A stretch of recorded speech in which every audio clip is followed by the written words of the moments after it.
ధన్యవాదాలు అధ్యక్ష. ఈ భూమి మార్పిడి అదేవిధంగా రిజిస్ట్రేషన్ వ్యవహారంలో మన్యంలో చాలా ఇబ్బందులు అనేవి ఉన్నాయి అధ్యక్ష. అయితే రిజిస్ట్రేషన్ అనేది మైదాన ప్రాంతంలో ఒకలా ఉంటుంది, మా గిరిజన ప్రాంతాల్లో కూడా వేరే రకంగా ఉంటుంది అధ్యక్ష.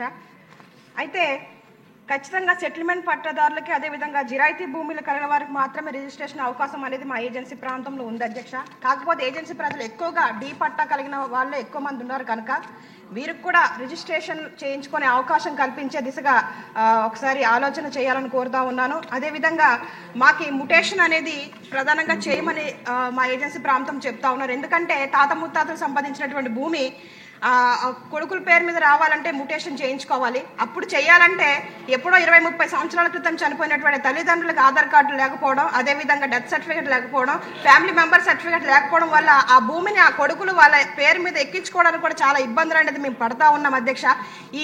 ఈ యొక్క భూమిని వాళ్ళు పంచుకుపోవడం వల్ల ఏదైతే అభివృద్ధి సంక్షేమ పథకాలు ఇవన్నీ కూడా మా ఏజెన్సీ ప్రాంత ప్రజలు నష్టపోతున్నటువంటి పరిస్థితి అధ్యక్ష.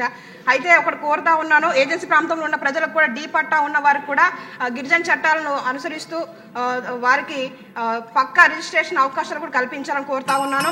అదేవిధంగా చిన్న విషయం అధ్యక్ష, ప్రజెంట్ మనం రీసర్వే పేరుతో గత ప్రభుత్వం అంతా కూడా ప్రభుత్వ భూములు కూడా మా ఏజెన్సీ ప్రాంతంలో కబ్జా చేసి పట్టాలు చేయించుకునేటువంటి పరిస్థితులు జరుగుతూ ఉన్నాయి, జరిగింది కూడా అధ్యక్ష.